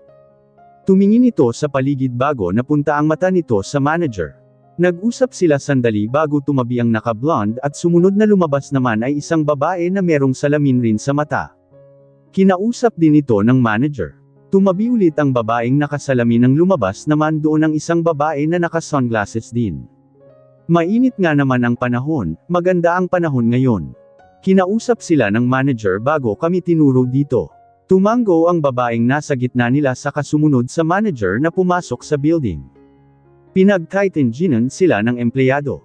Maganda ang babaeng nasa gitna nito na medyo marriage ng katandaan.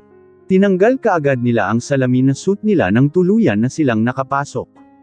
"This way, Ms. Vercase," dinig kong sabi ng manager pagkatapos kaming tinuro. Napatayo ako ng maayos nang nagtama ang mata namin ni Ms. Vercase.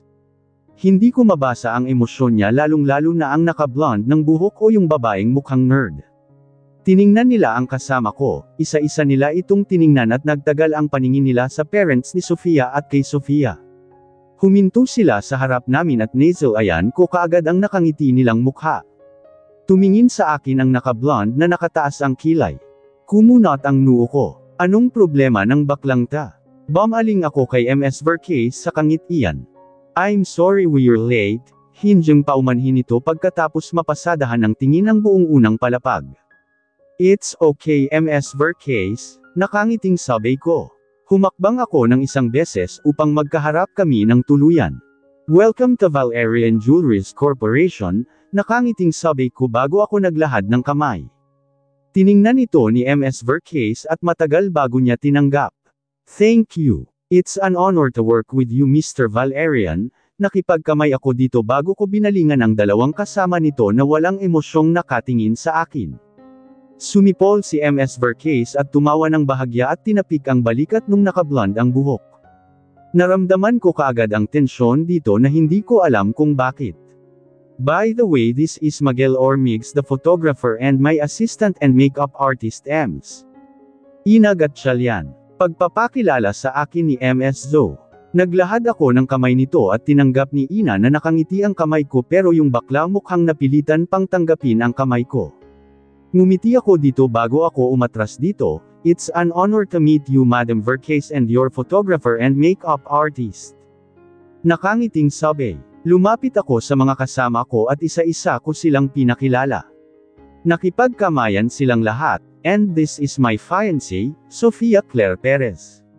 Pagpapakilala ko sa fiancée ko pagkatapos nakipagkilala ang magulang ko at ni Sofia. Ngumiti si Ms. Vercase habang ang dalawa naman ang bulungan muna bago tinanggap ang kamay ni Sofia ang nakalahad. Pinagmasdan ko silang tatlo at kumunot ang noo ko na kulang sila. "Where's the model?" Nagtagpo ang mata namin ni Ms. Vercase. Nagtatanong ang mukha ko kung bakit kulang sila. "Oh, are you looking the model, Mr. Valerian? Don't worry, she's coming," yung bakla ang sumagot. I cleared my throat and I nod. Tumingin ako sa pamilya ko na nakikipag-usap sa magulang ni Sofia. "She's here," anunsyo ng bakla habang nakatingin sa harap ng building na merong huminto dong isang luxury cars na nakatinted kaya hindi namin makita kung ang nasa loob. Kumabog ang dibdib ko habang nakatingin doon. Humarap kaming lahat sa labas ng building.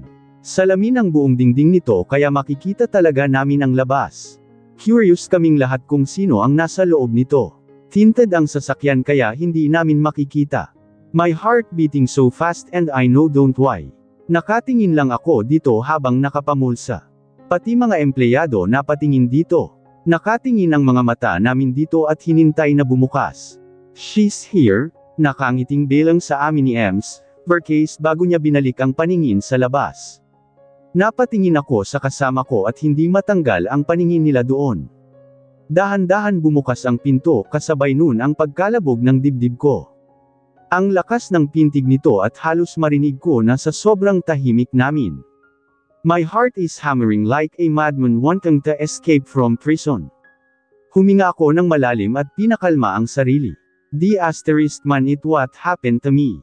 Pinilig ko ang ulo at binalik ulit ang paningin sa labas kasabay nun ang paglabas at pagtapak ng isang maputing paa na nakasot ng high heels, makinis ang paa nito. Kumalabog ang dibdib ko. Hindi pa namin ito tuluyang nakita dahil nakatikip dito ang pintuan ng kotse. Hindi ako mapakali. Hindi ko alam kung bakit ganito ako. What happening to me? Dahan-dahan lumabas doon ang isang tao. Mula sa paa nito, nilakbay ko ng tingin ito hanggang sa makita ko ang makinis nitong likod habang nakalugay ang buhok nito. Nakatalikod ito sa amin. Nakasuot ito ng isang sexy dress na backless kung saan kitang-kita ang makinis nitong likod at kung saan hapit na hapit ang kanyang suit sa katawan nito. Parang slow motion ang lahat sa paningin ko. Mas lalong kumalabog ang dibdib ko, ni hindi ko na pinansin ang reaksyon ng iba. "Hot!" rinig kong bulong ni Dylan na nasa tabi ko lang. Nagkabit balikat ako at tiningnan peren ang likod nito. Ang tagal humarap. Nahadjap naman ng paningin ko ang manager na lumabas upang salubungin ang bagong dating. Parang slow motion ang paningin sa akin nang makita kong dahan-dahan itong humarap dahilan para tuluyan ng huminto ang tibok ng puso ko. Kumurap-kurap ako at sana hiniling na namamalikmata lang ako. Nanlaki ang mata ko at hindi ko maitago ang gulat sa aking mukha. Narinig ko ang singhap ng kung sino pero hindi ko pinansin, hindi matanggal ang paningin ko dito habang dahan-daang naglalakad papasok sa building kung saan kami. Huminto ang tibok ng puso ko.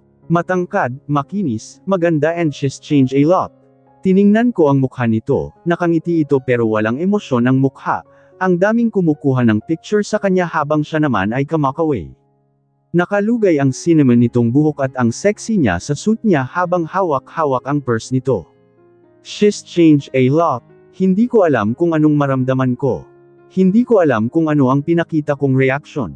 Masyado akong gulat sa nakita ko. Nahadjap ng paningin ko si tita na laglag ang panga habang nakahawak sa puso nito. Hindi ko matanggal ang paningin dito habang palapit sa amin. Hindi ko nakita ang reaksyon ng lahat dahil nanatili ang paningin ko dito. Sinalubong kaagad ito ni Ms. Vercase at hinalikan ito sa pisngi. Samantha, rinig kong bulong ni tita pero kami lang ang nakarinig nito. Pinagmasdan ko ito ng mabuti. She's changed a lot. Ang daming nagbago dito, mula sa katawan at sa lahat-lahat. I'm sorry, I'm late. Ang boses nito walang pinagbago. Kalmado ang boses nito habang hinalikan ang pisngi ni Ems. Vercase, it's okay. Rinig kong sabi ni Ems. Vercase bago ito humarap sa amin na nakangiti. Nanigas ako sa kinatayuan ko nang tuluyan itong humarap sa amin. Nakangiti ito pero walang emosyon ang mukha. Everyone, this is my model, who I'm talking to you, pagpakilala nito sa sinasabi nitong model. Tiningnan kami ni Sam isa-isa at nagtagpo kaagad ang mata namin pero nilagpasan niya lang kaagad ako ng tingin at bumaling sa mga kasama ko. Nice to see you again. End of Ezekiel Pope. Isa-isa silang tiningnan. Mula ulo hanggang paa tiningnan ko sila. Muli kong nasal ayan ang mga tao 5 taon kong hindi nakita. Ang dalawang lalaki na nakangiti habang nakatingin na nasa tabi ni Kill na namumutla at hindi maitago ang gulat. Ngayon ko pa ito nakitaan ng emosyon. Nilagpasan ko ng tingin si Kill at nilaipat ang paningin ko sa fiancé nito na gulat din napatingin sa akin na namumutla. I smirk. Ngumiti ako ng matamis kay Sofia pero hindi nila makikita ang emosyon ko. Bilib talaga ako sa sarili ko na kahit anong galit ko dito, nagawa ko paring tigilan. Lumapit ako dito at nakita ko kaagad ang pagkapit ng kamay niya sa braso ni Kill. Tumaas ang kilay ko sa galaw nito. I'm glad because I finally meet you again Sofia, ang fiancé ng boss ko. Nakangiting sabi ko habang nakalahad ang kamay ko dito. Kung meron man akong galit dito hindi nila mahahalata dahil nakangiti ako. Nahadyap ng paningin ko ang pagkapit nito nang mas mahigpit sa braso ni Kill. Ngumisi ulit ako ng palihim. Tumingin ulit sa akin si Sofia na namumutla bago niya dahan-dahan inangat ang kamay nito upang makipagkamay sa akin pero bago yun, binaba ko na ang kamay ko dahilan para maiwan sa ere ang kamay niyo. Napagod ang kamay ko, tagal mo kasing tanggapin eh. Ngising sabi ko saka ako bumaling sa magulang ni Kill na seryoso lamang habang nakatingin sa akin pero mababakas sa mukha nito ang gulat. Hindi na ako naglahad ng kamay nito at umatras na ako. It's nice finally see you again ma'am and sir and of course Mr. Mrs. Perez, good morning, nakangiting sabi ko bago ako bumaling kay tita na seryoso. Nakasuot ako ngayon ng black dress ng kung saan hapit na hapit ang katawan ko at kung saan kitang-kita ang likod ko. Hindi ko binalingan si Kill pero alam kong nakatingin ito sa akin. Pumikit ako ng mariin. Palihim kong kinuyam ang kamao ko nang maramdaman ko ang galit sa puso ko. Muli kong nasal-ayan ang mga taong isa sa sum-iron ng buhay ko. Muli kong nasal-ayan ang mga taong dahilan kung bakit ako naging ganito. Humarap ako kay tita at naramdaman ko kaagad ang pagpakalma nito sa akin. Naninikip ang dibdib ko habang nakikita sila. Naalala ko lahat ang ginawa nila dahilan para hindi ko mapigilan ang galit ko. Calm down Sam. Huminga ako ng malalim bago ako humarap sa kanila na walang emosyon ang mukha. Pinagmasdan ko ulit sila na nakatingin parents sa akin. Lumipat ang paningin ko sa aking ina at ama na nagkamaang ang bibig habang nakatingin sa akin. Umiwas ako ng tingin nang maalala ko ang ginawa nila sa akin. Hindi ko ma-imagine na magagawa ko on sa anak ko. Hindi ko alam kung paano nila nagawa sa akin on. I don't know na kahit balibalik-teren man ang mundo hindi ko parent maintindihan, I'm sorry, I'm late. Napatingin kami sa entrance ng pinto nang biglang bumusok doon at nagsalita si Thomas. Ngumisi ako nang magtagpo ang mata namin. Bumaling naman ako kay Sofia na kung kanina namumutla ito at ngayon naman ay parang nawalang ng dugo kung sino ang dumating. Si Thomas, ang taong katabi ko sa hotel 5 taon ang nakalipas. I still remember kahit sa picture ko lang nakikita. Lumapit ito sa akin kung saan ako at tumabi mismo sa akin. Nagulat sila pero ang mukha ni Sofia ay hindi na may pinta. Bago kami nagpunta dito at hinanap ko ito gamit ang private investigator namin at buti na lang andito lang ito sa Pilipinas. Kinausap ko ito at sinabi sa akin ito lahat, nice to see you again, Ma'am Sofia, nakangiting sabi ni Thomas habang sa Sofia ang namumutla. Napatingin ako kay Kill na nakatiim bagang nakatingin sa lalaking katabi ko. Siyempre naman kilala nila itong lalaking katabi ko dahil siya lang naman ang kasama ko sa picture. Mas lalong namutla si Sofia nang binati siya ni Thomas. Nanatili ang paningin ko dito at hindi ko maitago ang ngisi ko. Nakakapit ito sa braso ni Kill na ngayon nakakunot ang noo na. Ramdam na ramdam ko ang tensyon sa pagitan naming lahat dito. Hindi ko binalingan ang pamilya ko. Hindi ko sila tiningnan kahit na alam kong nakatitig parent ito sa akin. You know him Sofia? Gulat na tanong ni Kill sa Sofiang mas lalong namutla. Ramdam ko ang kaba dito dahil ikakunot ng noo ko. Nakatingin dito si Kill habang nakaturo ang kamay nito kay Thomas. Malaman nila ang totoo o hindi, wala na akong pakialam doon. Para saan pa? Sirang-sira na ako eh. Nasakta na ako ng sobra-sobra. Walang kapatawaran ang ginawa nila. Ang sakit-sakit ng ginawa nila sa akin. Kinagat ko ang pang-ibabang labi ko at isinantabi ang pag-iisip. Oh of course not, matagal bago nakasagot si Sofia. Tumaas ang kilay ko sa sagot nito. Hindi ito mapakali at kinakabahan. Napatingin ito kay Danica na para bang humihingi ng tulong. Oo naman sir, we know each other di ba Ma'am Sofia? Ang bilis nyo naman pong makalimot. Nakangising sabi ni Thomas. Bilib din ako sa lalaking ta. Umiling ako dahil alam ko galit rin ako dito dahil parte ito sa pagsira ng buhay ko. Napatingin na ngaon ang lahat kay Sofia na nakakunot ang noo at naghihintay ng sagot. Ramdam ko ang tensyon sa pagitan namin. Bumaling ako kay Ezekiel at ngaon ko lang napansin na ang laki rin pala ng pinagbago ng lalaking ta. He's successful. Kilala na sa lahat ang VJC nito. He's one of the most eligible and hottest bachelor in the Philippines. Umiwas ako ng tingin dito at binalik kay Sofia na gulat na nakatingala sa fiancé. Hindi natapos ang dapat sabihin ni Sofia nang biglang merong nagsalita at malakas pa talaga ang boses. Napatingin kami dito at nanlaki ang mata ko nang tumambad sa akin si Kyron na naka-business attire habang palapit kina Kill.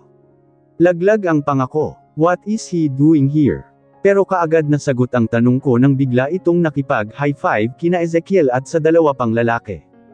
Friends. Hindi mawala ang paningin ko dito ngunit nahadyap ng paningin ko si Sofia na bumalik na sa dati ang mukha at nakahinga na ng malalim na para bang nakalusot ito sa kasalanan niya. DMN. Bumaling naman ako kay Kyron na ngayon binati na rin ang magulang ni Kill at Sofia. Hindi ko alam kung anong maramdaman ko. Tahimik kaming lahat at hinintay namin ang pagtapos ni Kyron. Excuse me ma'am and sir. The conference room is ready, sulpot ng isang babae. Lumingon sa amin si Kyron dahilan para magtama ang paningin namin at manlaki ang mata nito. Hi, what a nice coincidence. Ikaw model namin dito. Cool, nice to see you again. Lumapit ito sa akin na parang hindi makapaniwala. Malaki ang ngiti habang nakatingin sa akin, let's go. Tuldok panipik, malamig na sabi ni Kill at nauna nang lumakad. Naiwan kami dito at nauna nang lumakad si Kill at ilang sandali lang sumunod doon si Sofia at Danica. Napatingin ako sa mga kasama ko na kanina pa nanunood. Huminga ako ng malalim bago ako tumango sa kanila na kailangan na naming sumunod. Nilagpasan ko ang pamilya ko at ang magulang ni Kill. Hindi ko sila nilingan. Sumunod kami sa babaeng sumulpot kanina. Let's go tita. Rinig kong sabi ng kung sino sa likod namin. Nauna akong lumakad at kalmado parent. Swerte ni Sofia dahil nakalusot ito. Nagkibat balikat ako bago ako pumasok sa conference room nang pinagbuksan kami ng babae. Tumambad kaagad sa akin ang mahabang mesa dito. Nahip ng paningin ko si Kill na nasa center nakaupo habang nakatingin sa akin. Nagtagpo ang mata namin pero kaagad din akong umiwas at umupo sa pinakadulong upuan na malaw sa kanya. Huminga ako ng malalim. Bilib ako sa sarili ko dahil na kahit anong laki ng galit ko sa kanila na kaya ko paring pigilan. Napatingin ako kay tita na umupo sa tabi ko at sumunod na umupo si Migs at ang panghuli ay si Ina. Nasa harapan ko nakaupo si Kyron na nakatitig sa akin at katabi din ito ng kaibigan na katabi nito ang pamilya ko at Sofia. Umiwas ako ng tingin at tumingin na lang kay tita na nakipagtitigan sa pamilya ko. Shall we start? Anunsyo ni Kill. Malamig ang boses nito. Walang pinagbago. Napabilang naman ako sa babae na biglang naglapag ng juice. Nagulat ako dahil hindi naman ako humingi ng juice. Ngumiti lang ito bago ako iniwan. Napatingin ako sa juice at hindi na pinansin. Before we start I would like to welcome Ems, Vercase, Migs, Ina and of course Miss Samantha. Napatingin ako sa nagsalita at tumambad sa akin si Sofia na nakatayo sa tabi ni Kill habang nakangiting nakatingin sa amin. Umayos ako ng upo at tumikim, thank you for your warm welcome Sofia, mariin kong sabi. Alam kong galit ako pero hindi ko na pinakita yun dahil nakatago ito sa mga ngiti ko. Nawala ang ngiti nito at ramdam ko kaagad ang tensyon sa pagitan namin. Umiwas ako ng tingin at kinuyam na lang ang kamao sa ilalim ng mesa. Nagsimula ulit itong nagsalita ng kung ano-ano pero hindi ako nakinig. Here's the contract, sa lahat ng sinabi yun lang ang narinig ko. Ako lang ang tahimik sa kanilang lahat dahil lahat sila ay nagsasalita. Pinagmasdan ko lang sila habang nakakuyom ang kamao ko sa ilalim. May IC. Si tita na kaagad kinuha ang kontrata. Sa beach ang unang shoot namin. Ang unang subject namin. Kailangan kong magsuot ng mga jewelries na bagong labas pang beach at kapag successful ang shot ay ilalagay nila sa billboard ng mall ang mukha ko lalong-lalo na sa magazine. Inabot ko ang kontrata na nilahad sa akin ni tita at tiningnan ito. Tahimik ang lahat at napatingin sa akin. Sumandal ako sa backrest habang nakatingin sa kontrata. Binasa ko ito mula una hanggang dulo, "It's settled then," malamig kong sabi bago ko binalik ang contract kay tita at kaagad pinirmahan. Binalik ni tita ang contract kay Kil na naabutan kong nakatingin sa akin. Umiwas ako ng tingin at nilaipat ang mata sa mga taong dumating habang merong dalang pagkain. Nilapag nila ito sa harapin namin. Sumandal ulit ako sa backrest at napatingin sa harap kong si Chiron habang nakangiting nakatingin sa akin. Paano ba yan? Araw na tayong magkikita. Hindi ka ba talagang ngumingiti? Sinandak niya ang siko nito sa mesa habang nagsasalita. Tiningnan ko ito. Hindi ako makapaniwala na kaibigan ito ni Kil. Oo nga pala, hindi ko mangsayadong kilala si Kil at sa mga malapit na mga tao. Ngumiti ako nang mapait nang maalala ko ang nakaraan. Kinurot ko ang sarili ko para iwasan ang pag-iisip. May magagawa pa ba ako? Hindi ko alam na isa ka sa magiging boss ko. Ngising sabi ko habang nakasandal parent. Ngumiti ito saka nagkibot balikat mo. Well, ang swerte mo kung ganun kasi isa ako sa maging boss mo. Ngiti nitong sabi.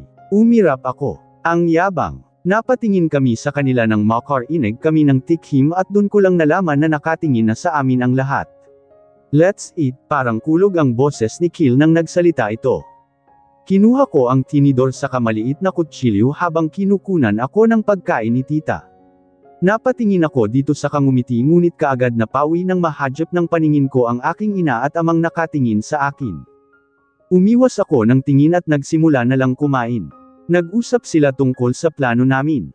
Si tita at Migs ang palaging nagsisalita habang ako ay tahimik lang. Where have you been, Samantha? Nabigla ako sa tanong ni Sofia sa akin. Napatigil sila sa pag-uusap at napatigil din ako sa kain. Tumingin ako dito, what? Malamig kong sabi habang mariing nakatingin dito. Tagal mong nawala. Where have you been? Inosente nitong sabi. Humigpit ang hawak ko sa tinidor na hawak ko nang pumasok sa isip ko ang nangyari sa akin 5 taon.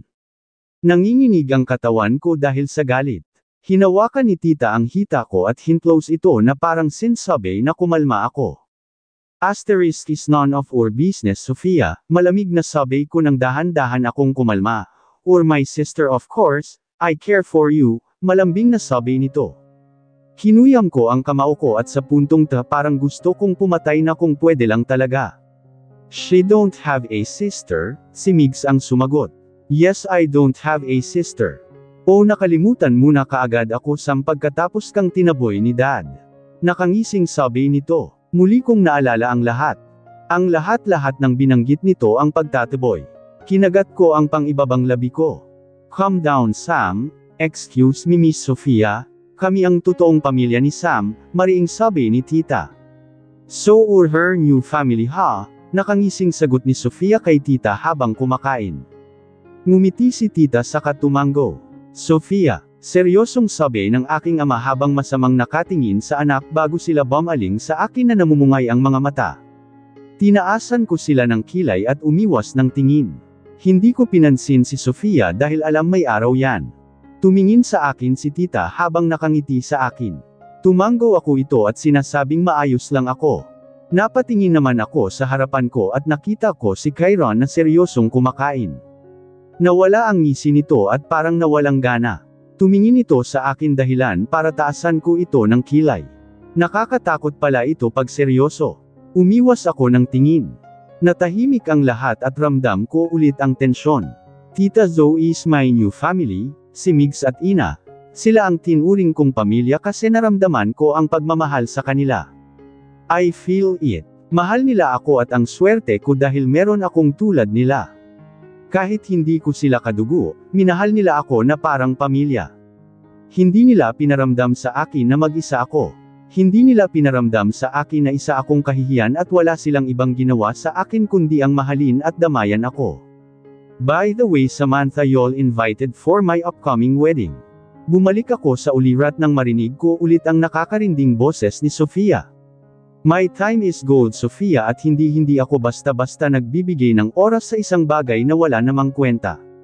Nakangiting sabi ko bago ako sumubo ng pagkain. Really? Bakit? Masakit ba makita ang mahal mong ikakasal sa akin, Sam? Sarkastikong nitong sabi dahilan para tumawa ako. Napatigil ako sa kain at tumawa. Mahal? Sinong mahal ko? Ang fiancé mo. Are you crazy? Dream on, Sofia, kahit paulit-ulit kayong magpakasal, wala akong pakialam and he's not worth it for my love. Bakit ko mamahalin ang fiancé mo kung sa una palang hindi naman karapat dapat mahalin? I said while smiling. Huminto sa kain si Kil at tiningnan ko. Hindi ko alam kung anong reaksyon ang nasa mukha nito dahil hindi ko makita. Malaw ito sa akin, liar. Bakit hanggang ngayon, wala ka pang asawa? Fiancé. Boyfriend, because obviously, you still love my fiancé. I groaned. Umupo ako ng maayos at ininom ang juice na nilapag kanina ng babae. Ang dami kasing nakapila, Miss Perez, kaya mahihirapan talaga yang mamili, si Migs ang sumagot habang tumatawa. Ngumiti din ako at tumingin kay Sofia. I can have all men I want, Sofia, I am model for nothing, makahulugan kong sabi bago ko tinapos ang pagkain ko at tumayo. Napatingin sa akin ang lahat nang tumayo ako, nawalan ako ng gana, malamig kong sabi pagkatapos kong pinunasan ang gilid ng labi ko. Ngitian ko si tita ng makahulugan. Kukunin ko ang anak ko. Lumabas kaagad ako sa conference room at hindi na sila tiningnan ulit. Kaagad kong kinuha ang susi ko sa purse ko at kaagad lumabas sa lift. Lumakad ako sa mahabang lobby at kaagad tumambad sa akin ang mga empleyadong natigil sa pagtrabaho at napatingin sa akin na napamaang. Hindi ko sila pinansin at nagpatuloy lang sa paglalakad. Ang ganda niya sa malapitan. Rinig kong sabi ng isang tao na nadaanan ko. Tiningnan ko ito at ngitian at nagpatuloy lang sa paglalakad. Napahinto ang iba sa pagtrabaho at bahagya akong kinuna ng picture. Hindi ko sila pinansin at lumabas kaagad at nilagpasan ng guard na natulala pa. Pinatunog ko kaagad ang kotse ko at pumasok. Sinot ko ang seatbelt ko bago ko pinahurot ang sasakyan. Kumalabog ang dibdib ko at hindi ko maiwasang hindi matakot na baka. Wag naman sana. Huminga ako ng malalim at mas lalong binilisan ang pagmaneho. Mas lalong bumilis ang tibok ng puso ko dahilan para masaktan na ako. Humigpit ang hawak ko sa manibela habang nagmamaneho. Alam kong nasa mansyon lang si Austin, sa bahay ng magulang ko. Mas lalong bumundol ang tibok ng puso ko nang ilang sandali pa natanong ko na ang bahay. Sunod-sunod ang pagtibok ng puso ko. Para akong mahihimatay sa sobrang kaba. Tumingin ako sa gate nitong nakabukas at ilang sandali pa lumabas doon ang isang kotse. Binuksan ko ang pintuan ng kotse ko at lumabas. Sinot ko ang sunglasses ko, sombrero ko upang hindi ako makilala ng kung sino. Dahan-dahan akong lumakad sa gitna ng daan upang makapunta sa harapan ng bahay.